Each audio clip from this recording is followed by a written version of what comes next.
Cette foule compacte, rassemblée à l'aéroport Félix Houphouët-Boigny le 9 avril dernier, n'est pas une foule habituelle. Elle est là pour empêcher ses dirigeants de quitter en catimini la Côte d'Ivoire. Bonjour.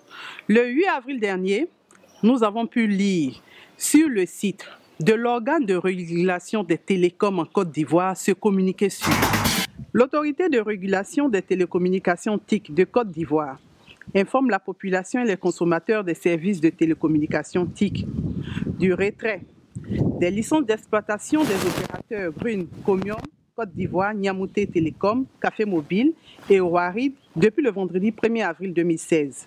En conséquence, il est recommandé aux abonnés des 10 opérateurs de ne plus acheter les produits et services, puces, recharges, etc., commercialisés par les 10 opérateurs. Par ailleurs, les consommateurs et abonnés des services de télécommunications TIC des opérateurs concernés ont jusqu'au lundi 2 mai 2016 à 0h pour consommer leur crédit de communication exclusivement sur leur réseau. Intra-réseau s'entend, la direction générale. 4 sociétés de téléphonie mobile sont donc frappées par cette mesure diffusée par l'ARTCI.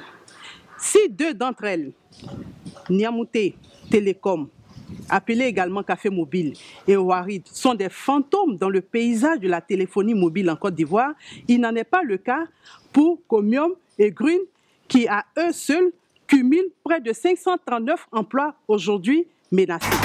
Avec plus d'un demi-millier d'employés sur les carreaux, cette mesure s'invite aujourd'hui dans tous les foyers et conversations en Côte d'Ivoire. Mais alors, qu'est-ce qu'on reproche à ces sociétés de téléphonie pour ainsi subir la fermeture? Nous allons retenir 2 grands griefs. Le premier grief, c'est le non-règlement de la totalité de l'impôt dû.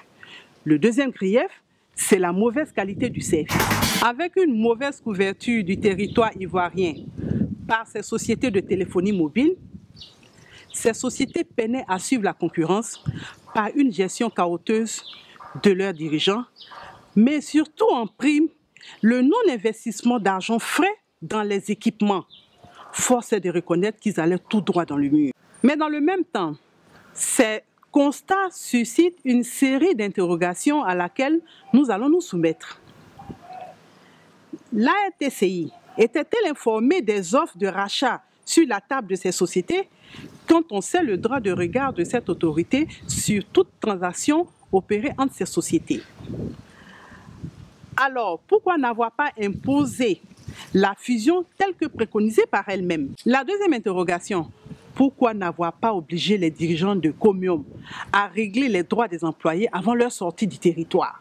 La troisième interrogation, pourquoi n'avoir pas mis sous tutelle ces 2 entreprises pendant quelques mois afin de permettre aux employés de rentrer dans leurs droits et de négocier un départ des plus humains?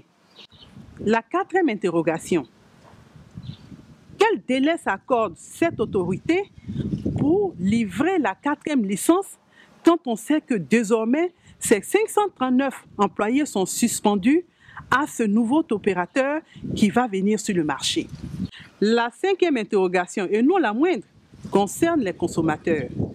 N'est-il pas plus difficile de négocier à 7 que de négocier à 4, puisque l'autorité décide aujourd'hui de ramener à 4 le nombre des opérateurs? L'intérêt des consommateurs sera-t-il préservé? Ces dirigeants ont fauté.